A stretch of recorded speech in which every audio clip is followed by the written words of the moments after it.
ఇవ్వడం చూతన. తర్వాత ఏమొచ్చి మా చెల్లి ఏమన్నదంటే, అమ్మాయి గవర్నమెంట్ టీచర్ అనమాట. ఆమె కోసం నేను తోమ గారి కోసం చెప్పానయ్యా నేనైతే. అయితే తోమ గారు మన దేశంకొచ్చారు. మీరు అక్కడ వాళ్ళు దేవుడు అంటారు కదా! అమెరికా దేవుడు అంటారు కదా! కాదమ్మా! తోమ గారు మన వాళ్ళే కదా! హిందువులే కదా! ఆళ్ళు వచ్చారు. వచ్చిన తర్వాత మన అదే పంతుల్లో వాళ్ళందరూ ఉన్నారు కదా! ఇలాగ నీరు ఇసిరారంట. అప్పుడు అక్కడ సందర్భం అలా జరిగింది. మీ నీరు ఆగిపోతే మా దేవుడు అనేసుకొని అక్కడ సందర్భం ఉంటది కదయ్యా! ఆ విషయంలోనే మా ఇద్దరం మాట్లాడుకున్నాం. మాట్లాడుకుంటే తోమ గారు ఇసిరేటప్పుడు నీరు ఆగిపోయిందని అయ్యగారు ఒకసారి చెప్పారయ్యా. ఆ విషయం నేనక్కడ చెప్పాను మా చెల్లి కోసమని. చెప్పిన తర్వాత కరెక్టేని నేను జీసస్‌ని కాదని అనలేదు. నాకు నిజమైన దేవుడే అతను కాదని అనలేదు. కాపోతే అందరూ ఎవరు నమ్మకూడదు. మేమే నమ్మాలా అని స్వార్థంగా మాట్లాడతారు క్రిస్టియన్స్ అలా జరిగిందయ్యా. అది పక్కన పెట్టితే తోమా గారు ఈ ఈ అర ఎలాగ చచ్చిపోయారనే విషయం నాకు ఆ కుశలాన్సర్ కావాలయ్యా. అయ్యగారు మరి చెప్తారని నేను ఆలకించుతున్నయ్యా. మరొకసారి ఏంటంటే ఈరోజు ఫస్ట్ శనివారం ఇది రెండో శనివారం, ఫస్ట్ శనివారం కదయ్యా! ఈ రోజైతే ఎవరైనా సొంత జూమ్ ఒకటి ఇస్తానన్నారు కదయ్యా! నాకైతే మరి అవి పెట్టుకోవడం రాదయ్యా. నంబర్‌లయితే రాసుకుంటున్నాను గానీ, మా పిల్లలైతే దూరంగా ఉన్నారు. నేను ఎప్పటినుంచో అందులో ఉందామని అనుకుంటున్నా. మా పిల్లలైతే అన్నారు, "అమ్మ పెద్ద మినిస్ట్రీకి కదమ్మా! మరి కొంచెం కొంచెం కానుకలు అవ్వదేమో! అందుకే మరి నువ్వెందుకు కంగారు పడిపోతానేసంటే, నాకు ఎలాగైనా నేను అందులో ఉండాలిరా అనేసి నేను బల్లారాధన గట్ట పాల్గొవాలి కదా! అని చెప్పేసి నేను అడుగుతున్నానయ్యా.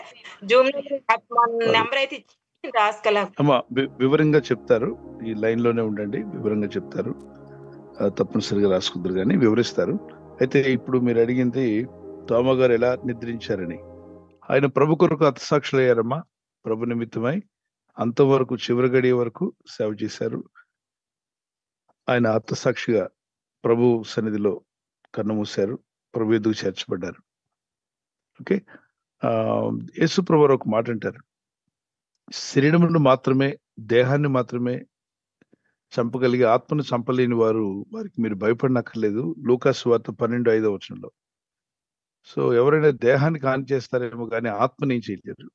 కానీ ఆత్మని, దేహాన్ని రెండిటిని నరకంలో పడగలిగిన దేవుడు. చాలా మంది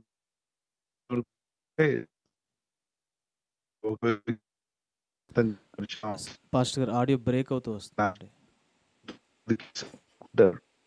కానీ అదంతా సోమ గారు భారతదేశానికి వచ్చిన 7 క్రీస్తు శకం ఆయన 52 ఆ టైంలో మన భారతదేశానికి వచ్చారు. సువార్త ప్రకటించారు. అయితే ఇప్పుడు మన దేశ దేవుడు కాదు యేసుప్రభు. మనం ఎందుకు నమ్మాలి? మన దేశంలో పుట్టిన దేవుడు కాదు. ఇప్పుడు ప్రపంచంలో మన దేశమే ఉందా? అనేక దేశాలు ఉన్నాయా? అనేక దేశాలు ఉన్నాయి. అంటే దేవుడు మన దేశానికి చెందితే మరి మిగిలిన దేశాలందరికీ వాళ్ళకి దేవుడు లేడా? ప్రపంచం భూగోళం అనేది దేశాలనే మనం పెట్టుకున్న సరిహద్దులు, మనుషులు పెట్టుకునే, దేవుడు పెట్టినవి కావు. దేవుడు ప్రపంచం అంతటిని కలుగు చేశాడు. మానవులందరూ ఉన్నారు భూమి మీద. సరిహద్దులు, లెక్కలు ఇవన్నీ కూడా ఫస్ట్ వరల్డ్ వార్, తర్వాత సెకండ్ వరల్డ్ వార్ వచ్చినప్పుడు ఇవన్నీ సరిహద్దులు వచ్చేసాయి. అంతకుముందు ప్రపంచం అంతా మానవులందరూ ఉండేవారు కదా. మరి దేవుడు అనేవాడు ఒక దేశానికి చెందుంటే మరి పక్క దేశాలందరికీ దేవుడు లేడా? మరి ఏ దేవుడిని నమ్మాలి? ఒక దేశానికి, ఒక వీధికి, ఒక ఊరుకున్న దేవుడినా, సృష్టి అంతటికి ఉన్న దేవుడిని నమ్మాలా మనం? సృష్టి అంతటికి ఉన్న దేవుడిని నమ్మాలి. కాబట్టి దేవుడు అన్నప్పుడు సృష్టి అంతటిని చేసిన వాడు కావాలి. ఇప్పుడు సూర్యుడు ఉన్నాడు. సూర్యుడు మన దేశం వరకే ఉంటున్నాడా? అన్ని దేశాలకు ప్రకాశిస్తున్నాడా? అన్ని దేశాలకి ప్రకాశిస్తున్నారు కదా. సృష్టి అంతటికి వెలుగునిస్తున్నాడు. దేవుడు చేసిన సూర్యుడే ఒక దేశంలో లిమిటెడ్ గా అక్కడే కూర్చోట్లేదు కానీ ఇప్పుడు సూర్యుడు మా సూర్యుడు అంటాం. మరి పక్క దేశానికి సూర్యుడు కదా? మరి చైనాకు సూర్యుడు కదా? అమెరికాకు సూర్యుడు కదా? మన భారతదేశానికి మాత్రమే సూర్యుడా? అన్ని దేశాలకు సూర్యుడేనా? అన్ని దేశాలకి సూర్యుడే. మరి దేవుడు అంటే అలా ఉంటాడు.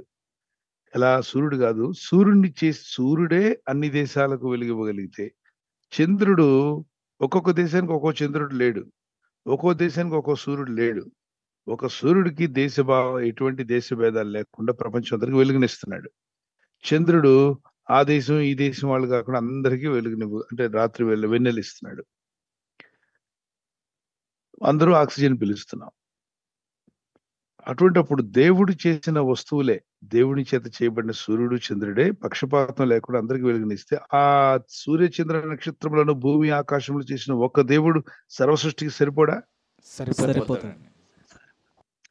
ఇక్కడ ఏమిటి ప్రాబ్లం అంటే, మన దేశంలో పుట్టలేదుగా, మన దేశంలో తిరగలేదుగా. అంటే మన దేశంలో పుడితేనే ఎంత స్వార్థంగా మనం ఆలోచించాలేంటి? సూర్యుడు ఎప్పుడైనా మన దేశంలో పుట్టాడా? లేదు పాస్టర్. లేదండి. మరి అయితే మన సూర్యుని వాడుకోవద్దా? సూర్యుడు వెలుగొద్దా మనకి? కావాలి. కావాలండి. మన ఊర్లో పుడితేనే మనం ఆయన సూర్యుడు అని పిలుస్తామా? లేకపోతే పక్క ఊర్లో పుట్టాడా? ఆకాశమందున్నాడు. అలాగే సృష్టికర్తని దేవుడు ఆకాశమందుండి సర్వ సృష్టికి కర్త అయి ఉండి ఆయన సంస్థను నడిపిస్తున్న దేవుడు. ఆ దేవుడిని తెలుసుకోవడానికి ప్రయత్నం చేయండి. వేలుముద్ర ఎవరిచ్చారు? కంట్లో ఐరిస్ ఎవరు పెట్టారు? కొందరు అనొచ్చు మేము నమ్మిన దేవుడే అని, కొందరు వాళ్ళు అలాగా ఎవరికి వాళ్ళు సమర్థించుకోకుండా సత్యాన్ని అన్వేషించండి. సత్యం అనేది ఈజీగా దొరకదు. దాన్ని వెతకండి, దాన్ని తెలుసుకోవడానికి ప్రయత్నం చేయండి. అప్పుడు సత్యం మిమ్మల్ని స్వతంత్రులుగా చేస్తుందని యేసు ప్రభువారు యోహాను సువార్త 8వ అధ్యాయం 31 నుండి యోహాను సువార్త 8వ అధ్యాయం 31 నుండి 36 వచనం వరకు సత్యమే మీకు స్వతంత్రం ఇస్తుంది. స్వతంత్రం లేకపోతే బంధకంలో ఉన్నట్టు, కట్టుబాట్లలో బంధకాల్లో ఉండిపోతాం. జీవించిన జీవితకాలం అంతా బంధకాల్లో ఉండిపోతే, స్వతంత్రం లేకపోతే ఏమవుతుంది? మన భక్తి ఎవరికో వెళ్ళిపోతుంది, మన ఆరాధన ఇంకెవరికో చెందుతుంది. కనుక సత్యవంతుడైన దేవుడిని తెలుసుకోవడం మంచిది. ఆ దేవుడు కూడా ఏం చేస్తాడు? మనకి అక్కర్లు తీరుస్తాడు, కోరికలు తీరుస్తాడు, మనం అనుకున్న ఇస్తాడు. వాటి కోసం కదా నమ్మాల్సింది. మన మనుషుల ఆత్మ ఉంది, ఆత్మకు రక్షకుడు కావాలి. మనుషుడు చేసిన ప్రతి పాపం నుండి మనుషుడు బయటికి రావాలి. ఆత్మరక్షణ అనేది దేవుని వల్లే కలుగుతుంది. పాపక్షమాపణ దేవుని వల్లే వస్తుంది. సో మరణం అనేది అందరికీ వస్తుంది. కోటేశ్వర్లకు వస్తుంది, డబ్బులు ఉన్నవాడికి వస్తుంది, రానివాడికి వస్తుంది. అన్ని సక్సెస్ అయిన వాడికి ఉంటుంది, సక్సెస్ కాని వాడికి కూడా ఉంటుంది. మరణం అనేది అందరికీ వస్తుంది. మరణించిన తర్వాత ఆత్మ ఎక్కడికి వెళ్తుంది? అది ప్రాముఖ్యం. నీ ఆత్మ చేసిన దేవుడిని నువ్వు ఆరాధించకపోతే, నువ్వు చచ్చినప్పుడు నీ ఆత్మ ఎటుపోద్ది? గాలిలో కలిసిపోద్ది, మట్టిలో కలిసిపోద్ది అంటే అది నీ ఊహ. మానవ ఆత్మ అలా గాలిలో కలిసిపోవడానికి, మట్టిలో కలిసిపోవడానికి మట్టిలో రాలేదు, గాలిలో రాలేదు. అది ప్రత్యేకమైన ఆత్మది. అది దేవుని యొద్దకే వెళ్తుంది. జంతువులకి పక్షులకి ఆత్మ లేదు. చెట్లకు, వృక్షాలకు, మా జంతువులకు, ఆకాశ పక్షులకు, మత్స్యాదులకు ఆత్మ లేవు. మనిషిలోనే ఆత్మ ఉంది.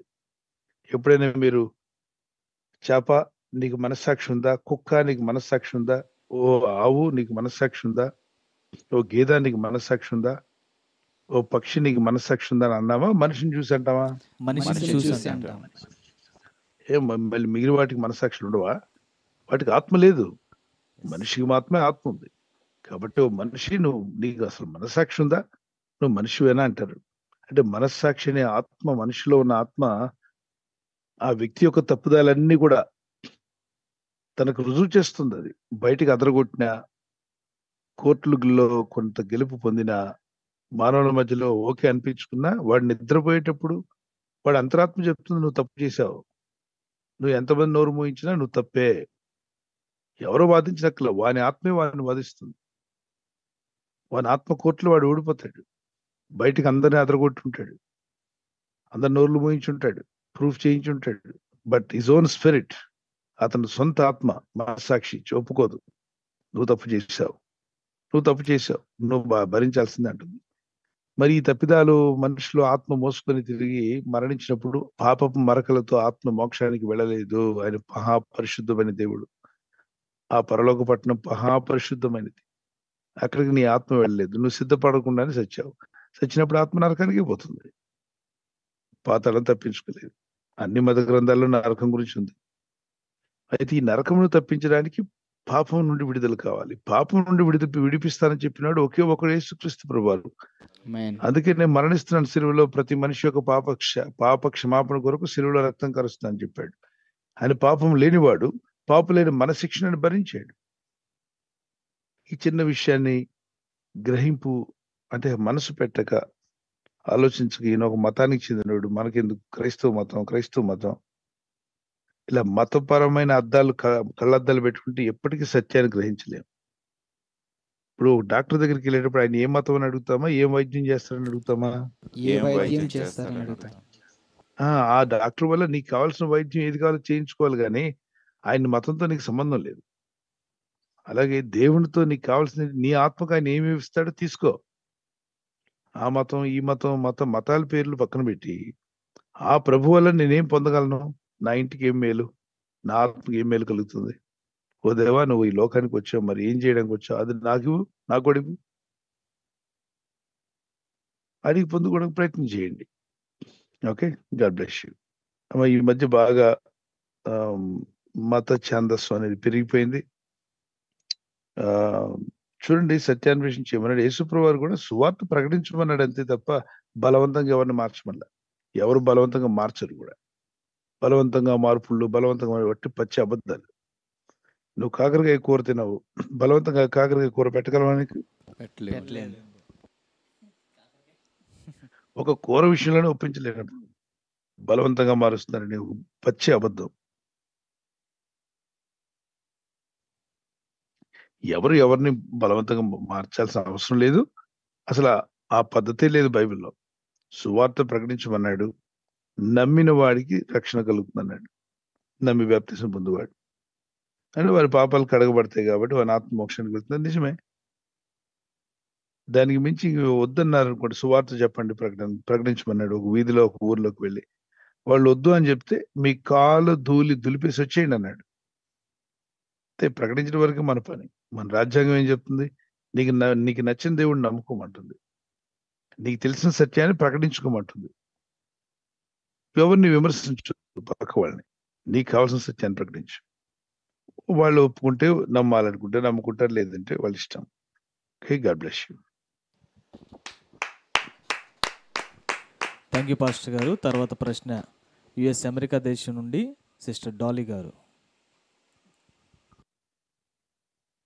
ప్రైజ్ ది లార్డ్ పాస్టర్ గారు. నాది ఒక సింపుల్ క్వశ్చన్. దేవునికి యాహ్వే అనే పేరు ఎవరిచ్చారు? అసలు దేవుని పేరు మనకి ఎలా తెలిసింది?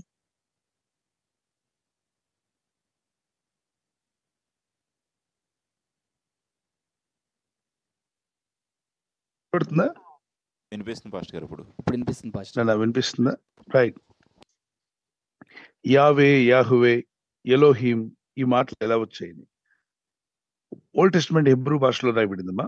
మోషే అడుగుతాడు, దేవా నీ పేరేంటి, నీ పేరేంటో నాకు చెప్పమని అడుగుతాడు. అప్పుడు దేవుడు అంటాడు, నేను ఇంతవరకు సర్వశక్తి గల దేవుడినే పిలువబడ్డాను. అవును అనువాడను ఉన్నవాడను నేనే అన్నాడు. అనువాడను ఉన్నవాడు నేనే అన్నాడు. అందుకు చదవండి 3వ అధ్యాయం 14వ వచనం. అందుకు దేవుడు, నేను ఉన్నవాడను అనువాడునై ఉన్నానని మోషేతో చెప్పును, మరియు ఆయన ఉండువాడుననువాడు మీ యొద్దకు నన్ను పంపినని నీవు ఇశ్రాయేలులతో చెప్పవలనను. ఇక్కడ ఉన్నవాడును అనువాడును అన్నాడు కదా. ఏంటి ఉన్నవాడు అనువాడు అంటే ఏంటి? మీరు సహజంగా పల్లెటూరులో కానీ గ్రామాల్లో కానీ మీరు చిన్నప్పుడు వినే ఉంటారు. అవతల వ్యక్తి అన్యాయం చేస్తుంటే బాధపడుతున్న వ్యక్తి ఏమంటే, బాబు దేవుడు అనేవాడు ఒకడున్నాడులేండి, దేవుడు అనేవాడు ఒకడున్నాడులేండి. అనువాడు, దేవుడు అనేవాడు ఉన్నాడు, ఆయన తప్పనిసరిగా న్యాయం తీరుస్తాడు అంటారు. దేవుడు ఒకడు ఉన్నాడు అని అన్ని ప్రపంచ దేశాల్లో మానవులంతా నమ్ముతున్నారు. అనువాడు, దేవుడు అనేవాడు ఒకడున్నాడు. ఉన్నవాడును అనువాడును, దేవుడు అనువాడు ఈయనే. దేవుడు ఒకడున్నాడులేండి, పైన చూస్తున్నాడు. ఆ ఉన్నవాడు అన్న ఈయనే. ఓకే, ప్రపంచ ప్రజలందరూ దేవుడు అనువాడు ఒకడున్నాడు అని చెప్తారే, ఆ అనువాడు నేనే. పైన ఒకడు ఉన్నాడు అని చెప్తారే, ఆ ఉన్నవాడు నేనే. అనువాడును ఉన్నవాడు నేనే. దీని భాషాంతరంలో హిబ్రీ భాషలో దేవుడు కలుగు చేసిన విధానం చూడగా ఎలోహీం అని, యావే అని, యాహువే అని, యెహోవా దేవుడు అని పిలువబడ్డాడు. ఓకే, ఇవి హిబ్రీ భాషలో. గ్రీక్ భాషలోకి వచ్చినప్పుడు కృత నిబంధనలో రక్షకుడు అంటే యేసు, జీసస్. సో ఇప్పుడు యేసు అని పిలుస్తున్నాం, రక్షక అని పిలుస్తున్నాం మనం. రక్షకుడు, ప్రపంచంలో రక్షకుడు ఆయన ఒకడే ఉన్నాడు, ఆత్మల రక్షకుడు. ఆత్మరక్షణ కావాలంటే ఆయన దగ్గరికి వెళ్ళి తీరాలి. ఇప్పుడు కార్డియాలజిస్ట్ గుండె జబ్బు పోవాలంటే ఎవరి దగ్గరికి వెళ్ళాలి? కార్డియాలజిస్ట్ దగ్గరికి వెళ్ళాలి. కదా. అలా కాకుండా ఆర్థోపెడిషన్ దగ్గరికి వెళ్తే ఎముకలకు సంబంధించి వస్తారు. ఎముకలకు సంబంధించి లేదండి పర్లేదు మీరే చేయండి అని చెప్పి అన్నాం అనుకో, మా బంధువులు మీరే కదా ఆర్థోపెడిషన్ పర్లేదు చేయమంటే ఒక ఎముక ఇరగొట్టి చేస్తాడు, మళ్ళీ దాన్ని కట్టేస్తాడు. గుండె బాగా అవుతుంది, ఎముక ఇరుగుతుంది, ఎముక మళ్ళీ కట్టేస్తారు. కాబట్టి గుండె జబ్బు పోవాలంటే ఆర్థోపెడిషన్ కాదు, పిడియాట్రిషియన్ కాదు, ఆ కార్డియాలజిస్ట్ దగ్గరికే వెళ్ళాలి, గుండెకి సంబంధించిన. అలాగే ఆత్మరక్షణ కావాలంటే ఆత్మల రక్షకుడి దగ్గరికే వెళ్ళాలి. మీలో ఆత్మ ఉంది, దానికి రక్షణ కావాలంటే ఎవరి దగ్గరికి వెళ్ళాలి? ఆత్మల రక్షకుడు. ఆత్మల రక్షకుడు. మరి ఆత్మల రక్షకుడు నాకు వద్దు అనుకుంటే ఓకే, ఎవరి దగ్గరికైనా వెళ్ళొచ్చు. లేదంటే నా ఆత్మకు రక్షణ కావాలి, పోయినప్పుడు నా ఆత్మ నిత్య జీవనంలోకి వెళ్ళాలనుకుంటే ఖచ్చితంగా మరి యేసు ప్రభువే కావాలి. నాకు ఆయన వద్దండి, నాకు అవసరం లేదనుకుంటే ఓకే, సంతోషం, అలాగే జీవించు. మరణించాక ఏం చేస్తావు చేసుకో. ఇది ఇక్కడ సిస్టర్ అడిగినటువంటి డాలి గారు అడిగారు యుఎస్ నుండి, యాహూ అనే పేరు ఎలా వచ్చింది, ఈ నామాలు ఎలా వచ్చాయని. హిబ్రూ భాషలో అర్థాలు వస్తాయమ్మా. మరి క్రొత్త నిబంధనలకు వచ్చినప్పుడు నిబంధన మారినప్పుడు ప్రభు ఇచ్చినటువంటిది జీసస్ రక్షకుడు. Okay, God bless you.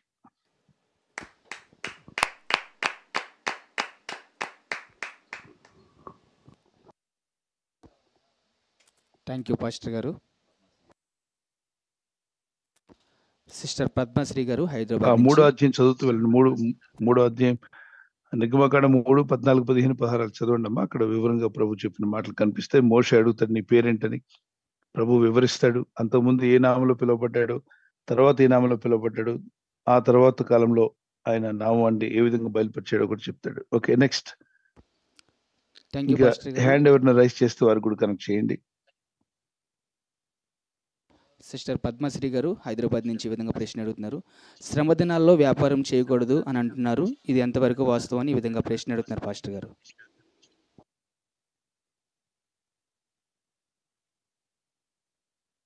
Right, చూడండి ఏమన్నారు. శ్రమ దినాల్లో వ్యాపారం చేయకూడదు అని అంటున్నారంట, ఇది ఎంతవరకు వాస్తవం అని ఈ విధంగా ప్రశ్న అడుగుతున్నారు పాస్టర్ గారు.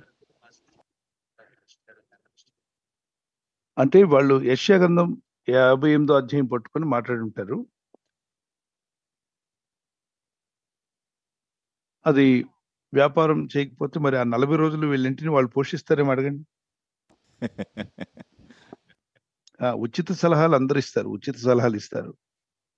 అక్కడ ఫాస్టింగ్ ప్రేయర్లో ఉపవాసం ఉన్నప్పుడు మీ వ్యాపారములు చేస్తారు, మీరు ప్రయాణాలు చేస్తారు, మీ పని వాళ్ళతో పని చేయించుకుంటారు, మీ కంటతో వినబడినట్లుగా పరలోకం ముందు దేవునికి వినబడేలా ప్రార్థన చేయరని చెప్తున్నాడు ప్రభు యెషయా గ్రంథంలో. ఓకే, అది 40 రోజుల్లో దాన్ని తీసుకొచ్చి 40 రోజులు చేయకుండా కూర్చోండి కాదు. ప్రతి ఒక్కరూ స్కూల్కి వెళ్ళేవాళ్ళు స్కూల్కి వెళ్ళండి, కాలేజీకి వెళ్ళేవాళ్ళు కాలేజీకి వెళ్ళండి, పని చేసేవాళ్ళు పని చేసుకోండి, పొలానికి వెళ్ళేవాళ్ళు పొలానికి వెళ్ళండి, పని చేసుకోండి. మరి 40 రోజులు ఉండాలనుకుంటున్నాం కదండి, ఉండండి.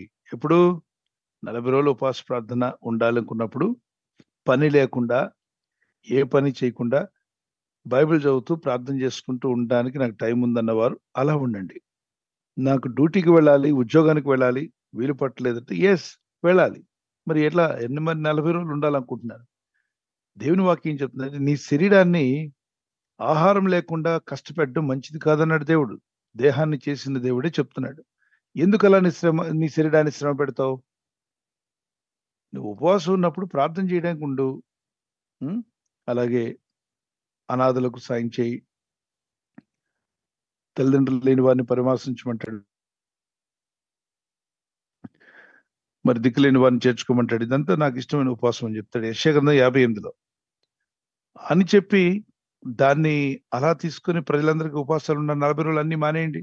No, you can work. దీన్ని ఎలా అర్థం చేసుకోవాలి? ఉదయకాలం డ్యూటీలకు వెళ్ళేవారు, ఉద్యోగానికి వెళ్ళేవారు మంచిగా బ్రేక్ఫాస్ట్ చేయండి, వెళ్ళండి, పని చేయండి. ఉద్యోగంలో మీకు వాళ్ళు జీతం ఇస్తున్నారు, మీరు ఊరికే చేయట్లేదు, చక్కగా కష్టపడండి, పని చేయండి. వ్యాపారం చేసేవాళ్ళు చేయండి, పొలం పని చేసేవాళ్ళు చేయండి. మీ బాడీ ఫ్యూల్ లేకుండా, పెట్రోల్ లేకుండా బండి నడవదు, బాడీకి ఎనర్జీ లేకుండా పని చేయలేదు. మరి మధ్యాహ్నం కూడా పని ఉంది, సాయంత్రం 4 గంటల దాకా చేయండి, మధ్యాహ్నం భోజనం చేయండి.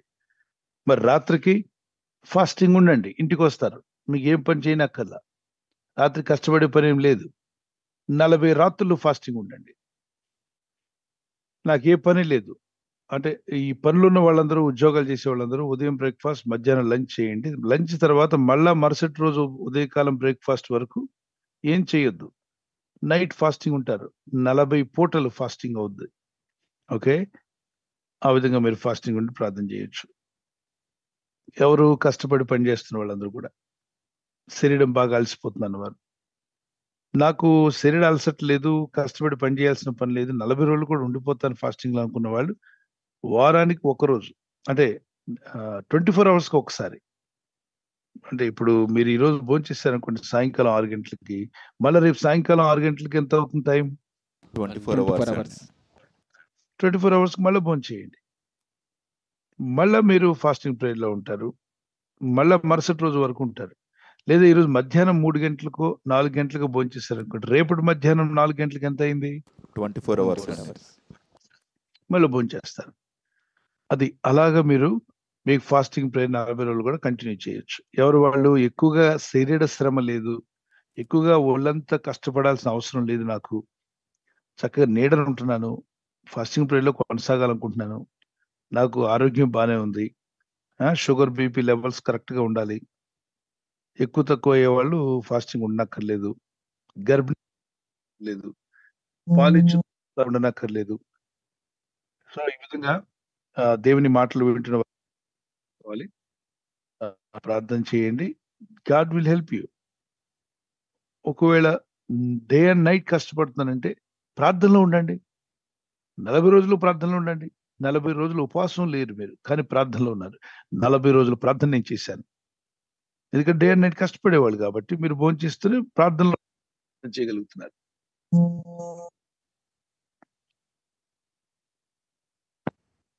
అది విషయం. Praise the lord.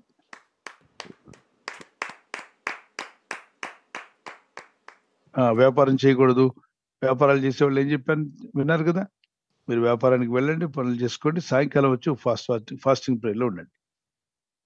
వ్యాపారం లేదు, పెద్ద కష్టపడే పని ఏం లేదు, 40 రోజులు కూడా డెడికేటెడ్గా ఉండాలనుకుంటున్నాను, ఎస్, వారానికి రోజుకు ఒకసారి భోజనం చేస్తుండండి.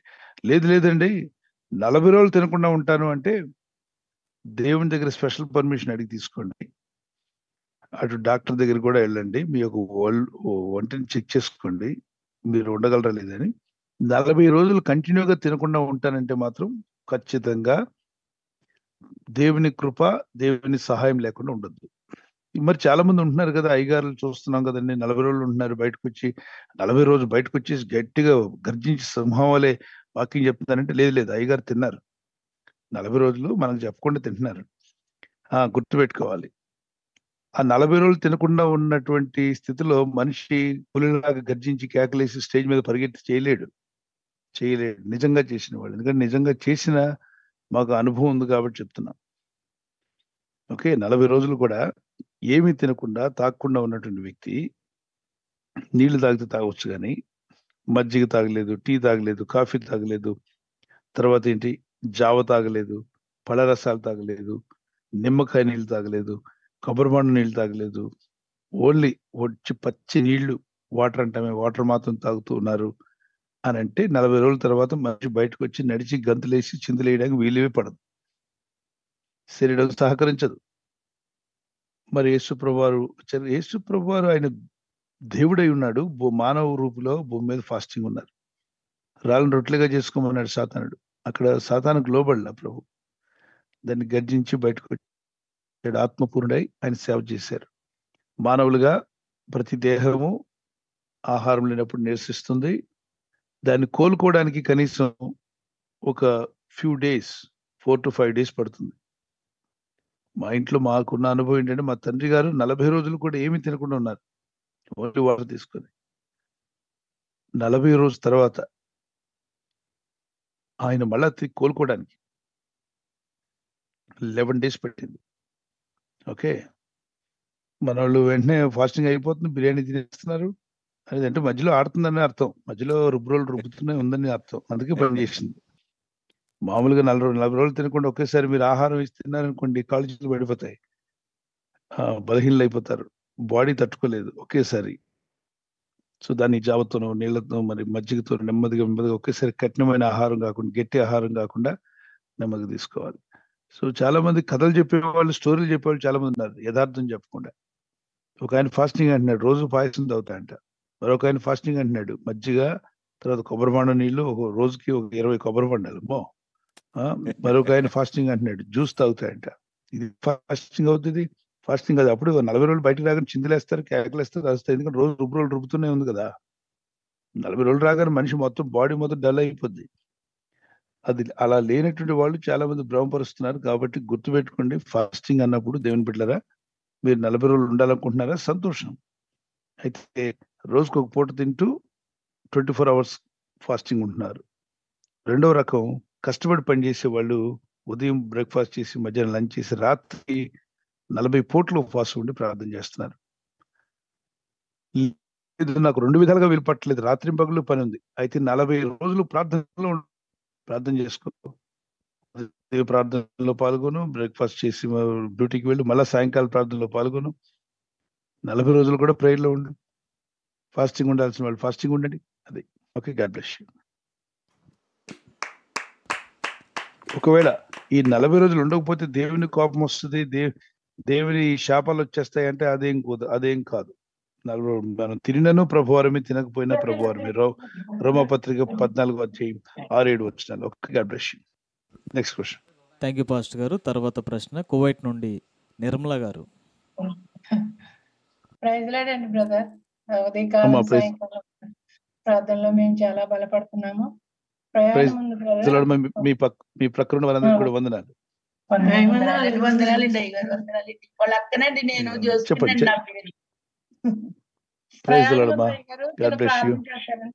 చిన్న ప్రార్థన చేస్తారండి అయ్యారు. క్షేమమైన ప్రయాణం దయచేనైనా ట్రావెల్ మెర్సీస్ వారికి దయచేయండి. రాకపోకల్లో కాపాడువాడు నీవే. ఇది మొదలుకొని నీ రాకపోకల్లో కాపాడుతున్న వాగ్దానం చేశావు. నీ కనికరం చొప్పున నీ బిడ్డలు క్షేమమైన ప్రయాణము, ఆరోగ్యకరమైనటువంటి ప్రయాణం దయచేయమని యేసు నామములో అడుగుచున్నాం తండ్రి. ఆమేన్. God bless you. చెప్పండి, మీకు ఏమైనా ప్రశ్న ఉంటే అడగండి. ఆడియో అడ్మిట్ చేయండి అమ్మా. మేము చాలా బలపడుతున్నాం అయ్య గారు, మీ ప్రార్థన వల్ల, వాగ్దానాల వల్ల. మేము ఎంతగానో మరి కోవిడ్ దేశంలో ఉన్నప్పటికీ మీ వాగ్దానం విని మేము ఎన్నో శోధనలు ఎదిరించామయ్యా. కరోనా టైంలో కూడా నా సహోదరి కుమారుడు మరణ పడక నుంచి లేపారు. అలానే నా చిన్న సహోదరి కుమారుడు ఊరేసుకున్నాడయ్యా. అప్పుడు కూడా మీరు ప్రార్థించారు, మమ్మల్ని ఎంతగానో ఆదరిస్తున్నారయ్యా. అమ్మగారు అయ్యగారి ప్రార్థన వల్లే కేవలం మేము ఇంతవరకు సజీవులుగా ఉన్నామంటే మీరు చేసే ప్రార్థన వల్లే అయ్యగారి.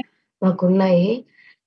నాకు ఒక ప్రశ్న ఏంటంటే, నేను చిన్నపిల్లల్ని 1 year 8 months బాబు. నేను ఇంకా ప్రార్థనలో ఇంకా ఉండాలనుకుంటున్నాను. కానీ ఇంట్లో వాళ్ళు బైబిల్ చదువుకోవడానికైనా కానీ 24 గంటలు ప్రేయర్లో ఉండడానికైనా కానీ ఏంటి ఇలాగా అంటారు. నాకు ఇంకా ఒక టెస్ట్ లాగా, అంటే స్కూల్లో పిల్లలకి ఇస్తా ఉంటారు కదా, డే టు డే టెస్ట్ లాగా.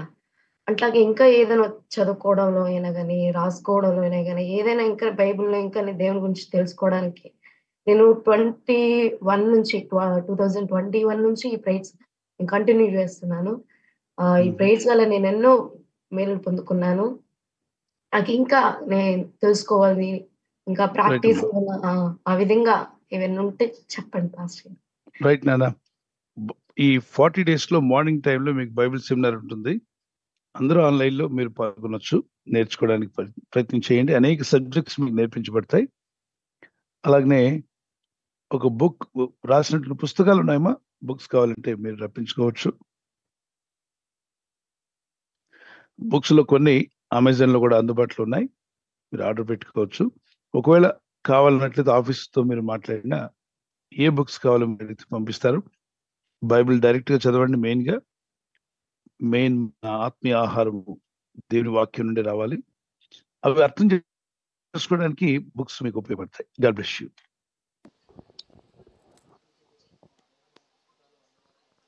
నిన్ను బలపరచును గాక. అయితే ఇంట్లో ఉన్నప్పుడు 24 hours అలాగే దేవుని వాక్యము ప్రార్థన అన్నట్లయితే ఇబ్బంది పడవచ్చు జనాలు. ఎందుకంటే మనం ఇంట్లో బోల్డ్ పనులు ఉంటాయి కదా, మీరు చేసుకోండి, నో ప్రాబ్లం. పనులన్నీ చేసుకున్నాక ప్రార్థనలో కూర్చోవచ్చు. మీ ఖాళీ టైంలో కొంత సమయం ఉంటుంది, పని అయిపోయింది, ప్రార్థనలు ఉండొచ్చు, వాక్యం వినొచ్చు. ఉదయకాలం అప్పటికి ఎవరు లేవలేదు, మరి ప్రార్థనలు ఉండొచ్చు. సాయంకాలం పనులన్నీ అయిపోయి ప్రార్థనలు ఉండొచ్చు. ఆ విధంగా కొన్నిసార్లు కుటుంబస్తులు అభ్యంతరపడే అవకాశం అంటే,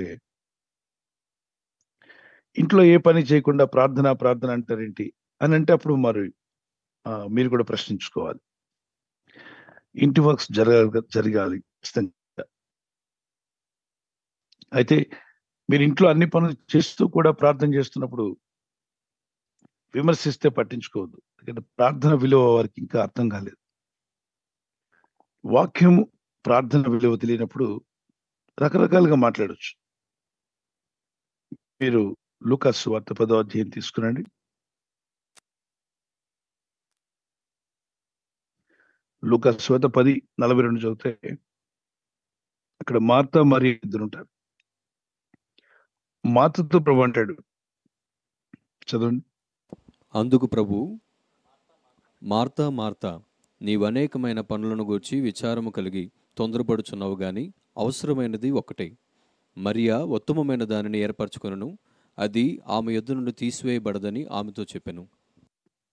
ఇద్దరు అక్క చెల్లెలు ఒకే ఇంటి వారు. అయితే మార్త దేవుని సన్నిధిలో కూర్చోకుండా పనిచేస్తూ ఉంది. పనుల గురించి విచారపడి తొందరపడుతుంది. విచారము, తొందరపాటు, టెన్షన్, భారము, మనసులో ఆందోళన అన్నీ వచ్చేసాయి ఆమెకి. ఆమె చెల్లి సహోదరి ప్రభు పాదాల దగ్గర కూర్చొని వాక్యాలు నేర్చుకుంటుంది. అవసరమైంది ఒకటే, అవసరమైన దాన్ని ఆమె పొందగలిగింది. మిగిలిన టైంలో పని చేసుకోకూడదు, భార్య కూడా చేస్తుంది పని.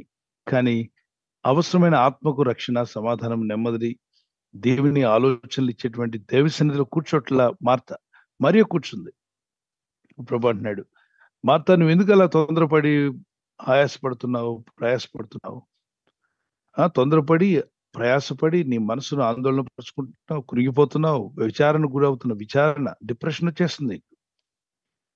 నీకు ప్రార్థనలో కూర్చుని అలవాటు లేదు. నీకు దేవుని సన్నిధిలో కూర్చుని అలవాటు ఉంటే నీకు ఎదురయ్యే సవాళ్ళన్నీ జయించగలుగుతావు. దైవ జ్ఞానంతో ధైర్యం ఉంటుంది, విశ్వాసం, ఆత్మధైర్యంగా ఉంటుంది. రోజు వ్యాయామం చేసిన వారికిను ఎప్పుడో ఒకసారి వ్యాయామం చేసిన వారికి తేడా ఉంటుంది కదా. బరువులు మోయలేరు వాడు. రోజు బరువులు మోసిన వాడు ఈజీగా బరువు మోసేస్తాడు. అలాగే రోజు ప్రార్థించే వాళ్ళు ఈజీగా వాళ్ళకి ఎదురయ్యే సమస్యలను జయించగలిగే ధైర్యం ఉంటుంది. ఎప్పుడో ఒకసారి ప్రార్థన చేసేవాడికి ఏం ధైర్యం ఉంటుంది చెప్పండి? అది ఆత్మధైర్యం కలిగి ఉండాలి. God bless you. ప్రభుని దీవించుగా ఈ కుటుంబాన్ని, ఇంటి వారందరూ రక్షణలోకి వచ్చేందుకు ప్రభు మీ ప్రార్థనలు ఆలకించి జవాబులు దయచేయను గాక. God bless you.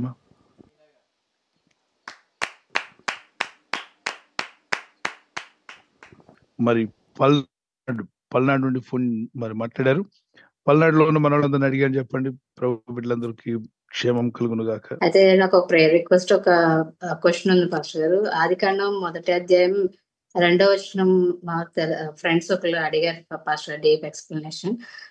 Next prayer request విధంగా వాక్య. సో ఇక్కడ దాని గురించి లేదు, దాని మధ్యలో ఏదో ఉంది, అగాధం మధ్యలో శూన్యం అయిపోయింది, దేవుడు ముందే చేశాడు, భూమి ముందే ఉండేది, అంతకుముందు మనుషులు కూడా ఉండేవాళ్ళు, అప్పుడు ఒకసారి పాడైపోయింది, మళ్ళీ రెండోసారి చేశాడు, మళ్ళీ పాడైపోయింది. అంటే దేవుడు పని పాట లేకుండా పాడు చేస్తూ ఉంటాడా? కాదు. ఇది చాలా మంది వాళ్ళ ఊహల్లో నుండి ఆలోచనలు కలుపుతారు. అందుకే ఆదికాండానికి బయటికి, ఆదికాండం ముందేదో జరిగిందంటే నమ్మకూడదు, ప్రకటన గ్రంథం తర్వాత ఏదో చెప్తానంటే నమ్మకూడదు. బైబిల్లో ఉన్నంత వరకు మనం ఉండాలి. దానికి ముందుకెళ్ళి ఇమాజినేషన్, మనుషుల ఆలోచనలు మనం తీసుకునక్కర్లేదు. ఉన్నదాన్ని నమ్మి ప్రార్థన చేసుకుంటే చాలు. లేని దాని గురించి ఆలోచించి వాళ్ళు ఏదో చెప్పారని మనం ఊహించనక్కర్లేదు, ఊహల్లోకి వెళ్ళొద్దు. సృష్టిని చేశాడా లేదా అది మనకు కావాలి. ఎస్, దేవుడే చేశాడు. మరి కొన్నిసార్లు 3వ రోజు సూర్యుని చేశాడంటండి, మొదటి రోజు వెలుగు వచ్చింది కదా, మరి 2వ రోజు 3వ రోజు అని చెప్పడానికి చీకటి రాత్రి ఎట్లా కలిగింది? రకరకాల తికమకగా అడుగుతుంటారు కొంతమంది. ఎందుకు తికమక పడతారు? దేవుడు సృష్టికర్త, ఆయనే చేశాడు. అయితే దీన్ని రాయించింది ఎప్పుడు? సినాయి పర్వతం మీద 40 రాత్రింపగళ్ళు ఫాస్టింగ్ ఉన్న మోషే ద్వారా రాయించాడు. అప్పటికే 2000 సంవత్సరాలు గతించిపోయింది. 2000 సంవత్సరాలు గతించిన తర్వాత దేవుడు మోషేతో చెప్పి రాయించాడు. ఏదైనా తోటలో ఏమైంది, సృష్టి ఎలా కలిగిందని. రాసిన ఆయన మోషే, రాయించింది దేవుడు. ఓకే, ట్రాన్స్లేషన్లు జరిగాయి. హిబ్రూ భాషలో, గ్రీక్ భాషలో, లాటిన్ భాషలోకి, తర్వాత ఇంగ్లీష్ భాషలోకి వచ్చాయి. భాషాంతరంలో చిన్న చిన్న మాటలు ఉన్నప్పటికీ సృష్టికర్త ఎవరు అంటే దేవుడే. ఆ దేవుడే నీ కొరకు ప్రాణం పెట్టాడు. అది తెలుసుకుంటే చాలు. God bless you.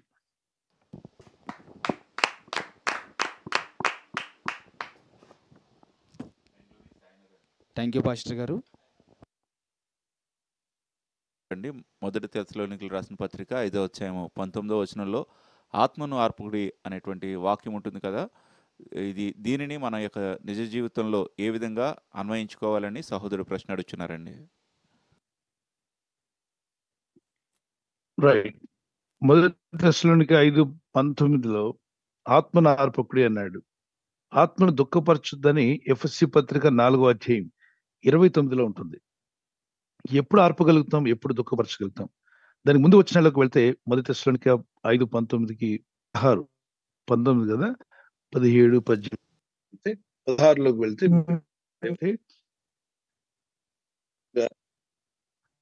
ఎల్లప్పుడూ స్తుతించండి, అన్ని వేళలా స్తుతించండి. 18లో ఎడతెగక ప్రార్థించండి, ఎడతెగక ప్రార్థిస్తుండండి. తర్వాత ఆత్మనార్పకుడు అన్నాడు. ఎందుకన్నాడు ఆత్మనార్పకుడు అని? 17లో ఎడతెగక ప్రార్థన చేయండి అన్నాడు. 18లో కృతజ్ఞతాస్తుతులు చెల్లించుడి, ప్రతి విషయమందును కృతజ్ఞతాస్తుతులు చెల్లించుడి. చెల్లించండి. ఇలాగు చేయుట చదవండి. యేసుక్రీస్తునందు మీ విషయంలో దేవుని చిత్తము. ఆత్మను ఆర్పకుడి, ప్రవచించుటకు నిర్లక్ష్యము చేయకుడి, సమస్తమును పరీక్షించి మేలైన దానిని చేపట్టుడి. ప్రతి విధమైన ఇప్పుడు నిర్లక్ష్యం చేయొద్దు, ప్రవచన నిర్లక్ష్యం చేయొద్దు, పరీక్షించండి. సమస్తం కరెక్ట్ గా చెప్తున్నారా లేదా, ప్రవచనాలు కరెక్ట్ గా వస్తున్నాయి లేదా, ప్రవక్తలని పేర్లు పెట్టుకున్న వాళ్ళు తిన్నగా ఉన్నారా లేదా. ఇప్పుడు ప్రవక్తలు అని చెప్తున్న వాళ్ళే అబద్ధాలు చెప్తున్నారు అనుకోండి, వాళ్ళు ప్రవక్తలు కాదు. వాళ్ళే తకమిక అవుతున్నారు, అన్నిట్లో తికమక పడుతున్నారు. వాళ్ళకే చెప్పే ప్రవచనమే సరైనటువంటి అవగాహన లేదు. అప్పుడు అలాంటి వాళ్ళ ప్రవచనం మనం విన్నక్కర్లా. ఒక రోజున ఒక సహోదరు వెళ్ళి, నాకు సర్పం కల్లోకి వచ్చిందంటే ప్రవక్త చెప్పంట, దేవుడు నాకు చెప్తున్నాడు నీకు సర్పదోషం ఉందమ్మా అని. సర్పదోషం ఎందుకు ఉంటుంది? యేసుక్రీస్తు నమ్ముకున్న వాళ్ళు సర్పదోషం ఎందుకు ఉంటుంది? మరి అబద్ధ ప్రవచనం, దాన్ని పరీక్షించాలి. ఇతను అబద్ధం ఆడుతున్నాడు, ఇతను ప్రవక్త పేరుతో అబద్ధాలు చెప్తున్నాడు అని తెలుసుకోవాలి మనం. కొన్నిసార్లు కొందరు సాక్ష్యాలు చెప్పొచ్చు, ఈయన చేసినప్పుడే మాకు విడుదల వచ్చింది. సో అది ఆయన వల్ల కాదు, యేసుక్రీస్తు నామం వల్ల జరిగింది. దాన్ని వాళ్ళు వాళ్ళ వాళ్ళ పేరులో ఆ సాక్ష్యం వాళ్ళ వల్ల జరిగినట్టుగా చెప్పుకుంటారు. దాన్ని నమ్మే వాళ్ళు ఉంటారు కొందరు. ఈ మన దేశంలో దేన్ని నమ్మేస్తారు, సత్యాన్ని కాకుండా అసత్యమైన ఏదైనా నమ్మేసే వాళ్ళు ఉంటారు. అదొక పెద్ద గుంపు ఉంది. ఆ గుంపు దేన్ని బట్టి అది నమ్మేస్తారు. అబద్ధాలు కూడా పచ్చిగా నమ్ముతారు, పరీక్షించరు, ఆలోచించరు, వివేచించరు. మన ఇగ్నోరెన్సే మనకు పెద్ద శత్రువు. సో ఇక్కడ దుఃఖపరచకుడి, ఆర్పకుడు అంటే ఆ ప్రార్థించకుండా ఉండడం, దేవుని వాక్యాన్ని నిర్లక్ష్యం చేయడం, ప్రభు సన్నిధిలో స్తుతించకుండా దేవుని ఘనపరచకుండా ఉన్నప్పుడు మన ఆత్మను మనమే ఆర్పుకున్న వాళ్ళు అవుతాం. తరుణి ఆత్మ యెహోవా పెట్టిన దీపం అని సామెత 20:27 వచనం మాట్లాడుతుంది. ఒకసారి ఎఫెసీ పత్రిక 4:29 చదవండి. ఎఫెసీయులకు రాసిన పత్రిక 4వ అధ్యాయం 29వ వచనం, వినువారికి మేలు కలుగునట్లు అవసరమును బట్టి క్షేమాభివృద్ధికరమైన అనుకూల వచనమే పలుకుడి గాని దుర్భాష ఏదైనాను మీ నోట రానీకుడి. తర్వాత దేవుని పరిశుద్ధాత్మను దుఃఖపరచుకుడి. 30వ వచనం చదవండి. దేవుని పరిశుద్ధాత్మను దుఃఖపరచుకుడి, విమోచన దినము వరకు. దేవుని పరిశుద్ధాత్మను దుఃఖపరచుకుడి. ఎందుకన్నారు దేవుని పరిశుద్ధాత్మ దుఃఖపరచవద్దని? ఎప్పుడు దుఃఖపరుస్తాం మనం? 29లోకి వెళ్ళండి. వినువారికి మేలు కలుగునట్లు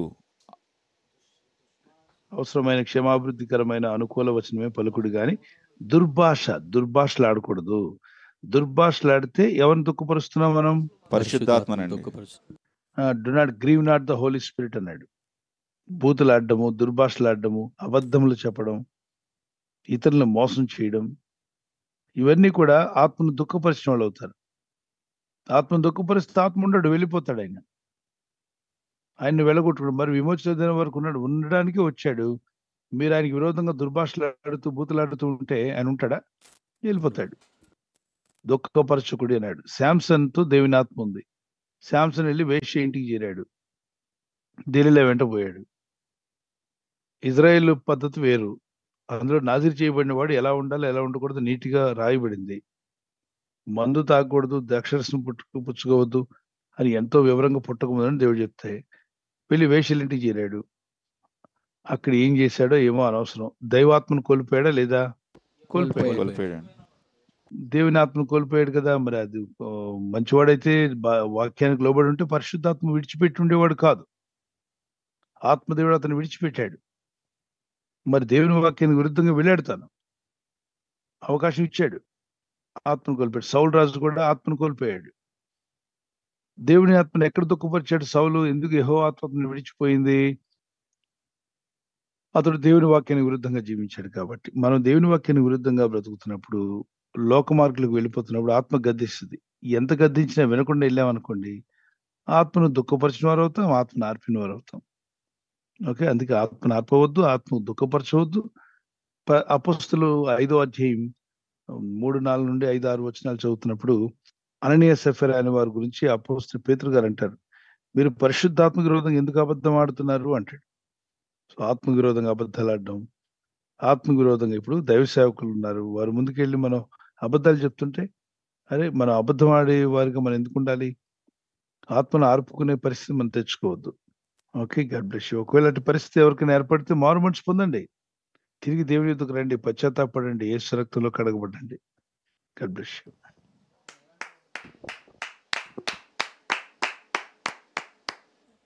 కనెక్ట్ అయ్యారు. నా ప్రశ్నలు అపోస్తలులు 2:17-18-21, యోవేలు గ్రంథము 2:28-29.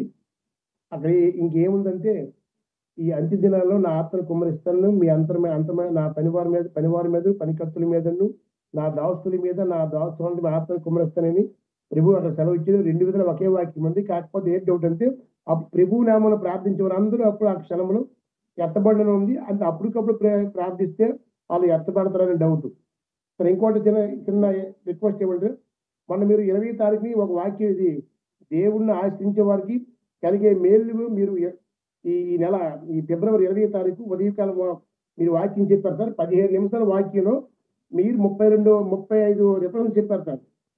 35-36 చెప్పారు సార్. ఒక నిమిషానికి 2-3 రిఫరెన్స్ చెప్పారు సార్. అందులో కీర్తన గ్రంథంలో 11, యోహాను సువార్త 4, ఇర్మీయా 1, నిర్మల 1, 2 రాజుల 1. అదే మీరు చక్కగా రాసుకుంటున్నారు. అలాగే మీరు కూడా చాలా రిఫరెన్స్లు చెప్పగలుగుతున్నారు. చాలా సంతోషం. దేవుని వాక్యం పట్ల ఆసక్తి మీకుంది. ప్రభు మిమ్మల్ని దీవించుగాక. మరి మీరు అడిగినటువంటి ప్రశ్న, యోబేలు 2వ అధ్యాయం 28వ వచనంలో అక్కడ రాయబడిన విషయం అపోస్తలుల 2వ అధ్యాయంలో నెరవేరిందండి. అపోస్తలుల 2వ అధ్యాయం 17, 18, 19లో యోవేలు గ్రంథంలో యోవేలు ప్రవక్త ద్వారా దేవుడు పలికిన మాట అపోస్తలుల 2వ అధ్యాయంలో నెరవేర్చబడింది. ఆ తర్వాత నుండి కూడా ప్రభునందు విశ్వాసం నుంచి రక్షింపబడుతున్న వారందరికీ పరిశుద్ధాత్మ దేవుడు అనుగ్రహిస్తున్నాడు. ఓకే, అయితే వెంటనే నింపబడిన వెంటనే ప్రభునామలో రక్షింపబడతారంటే, అంటే ఎత్తబడతారంటే ఎత్తబడడం కాదు, అది ప్రభు రాక టైంలో జరుగుతుంది. ఇక్కడ వచనాలు వెంటనే ఉన్నప్పటికీ దాని కాలాలు, దాని సమయాలు వేరు వేరు సమయాల్లో జరుగుతాయి. ఆత్మ పొందుకు యోవేలు ప్రవక్తించిన ప్రవచనము అపోస్తల కార్యం 2వ అధ్యాయం వరకు జరగల. 2వ అధ్యాయంలో ప్రభు జరిగించాడు. అలాగే ప్రభునామను ప్రార్థించే వారు ఆ దినమును రక్షించబడతారంటే అది సెకండ్ కమింగ్ టైంలో జరిగే విషయం అది. ఓకే, దానికంటే ముందు సంఘం ఎత్తబడాల్సి ఉంది. చాలా మంది అన్నిటినీ కలిపి అర్థం కాకుండా ఆలోచన చేస్తూ ఉంటారు. దానికి అర్థం చేసుకోవడం ప్రయత్నం చేయండి. సంఘం ఎత్తబడే టైంలో మనం ఉన్నాం. తర్వాత సెకండ్ కమింగ్ అనేది ఒకటి రాబోతుంది. మరి అది వచ్చినప్పుడు మళ్ళీ భక్తులు ఎలా ఉంటారండి? వాళ్ళు యూదులయ్యా అని తెలుసుకోవాలి. యూదులు, ఇజ్రాయేలీలు, వాళ్ళు ప్రార్థన చేస్తూ ఉంటారు ప్రభునామన, వారంతా రక్షించబడతారు. అపోస్తలులైన పేతురు గారు యూదులకు చెప్పారు ఆ వాక్యం. అవును, ఆ రోజు యెరూషలేములో మేడగదిలో ఆయన ప్రార్థన చేస్తుండగా పరిశుద్ధాత్మ దిగిరాగా 11 దేశాల నుండి వచ్చినటువంటి యూదులందరూ అక్కడ ఉన్నారు. వాళ్ళు అడిగారు, ఏంటయ్యా ఏం జరుగుతుందంటే ఆయన వివరిస్తూ వెళ్ళాడు. అది యూదుల కొరకు చెప్పబడినటువంటిది. యూదులు నిజంగానే మనకు రక్షణ వచ్చినప్పుడు వాళ్ళకి రక్షణ రాల. త్వరలో వారు కూడా రక్షించబడతారు. సంఘం ఎత్తబడ్డాక వారికి సువార్త సభలు జరుగుతాయి. ఇజ్రాయెల్ మొత్తం ప్రభుని నమ్ముకునే రోజు రాబోతుంది. 12 గోత్రాలు. మనం ఇప్పుడు ఎక్కడ నమ్మి బాప్తిసం పొందుతున్నామో అక్కడ వాళ్ళు యోర్దాన్ నది ఒడ్డుకి అందరూ బాప్తిసాలు పొందుకుంటారు. యాంటీ క్రైస్ట్ వచ్చి వాళ్ళు బాధ పెడతాడు. బాధ పెట్టినప్పుడు వారు లోబడరు, ప్రాణాలైనా పెడతారు ప్రభు కొరకు. ఇంతవరకు వాళ్ళు పెట్టలా, ఇక పెట్టబోతున్నారు వాళ్ళు. సంఘం అనేది అక్కడే ఉంటుంది, యెరూషలేములో. ప్రపంచం అంతట్లో ఉన్న సంఘం ఎత్తబడిపోతుంది. అందుకే ప్రిపేర్డ్గా ఉండమని వాక్యం చెప్తుంది. ఇవన్నీ నెరవేరిపోతున్నాయండి. God bless you. మరి సమయం మించిపోయింది కనుక మనం ముగించుకోబోతున్నాం.